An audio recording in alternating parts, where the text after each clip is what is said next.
Guys, hindi tayo ngayon sa pick up. Tulungan kayo maghanap ng mga gamit sa school. Lalo na back to school na siya, no? So, ito po yung mga uniform nila. So, ang presyo po, 6 to 8 years old na bata po. Ang babae po siya. Then, ito pang lalaki. Hindi naman, Ito pala.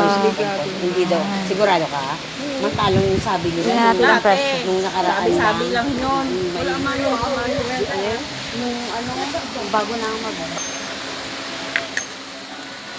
Yan, yan. 115 yung isa. Depende sa sizes, ang presyo niya po. And then, ito naman yung pang lalaki. So, tingnan natin yung presyo. Ang bata to. Pang ano. Ganda man yan. Number.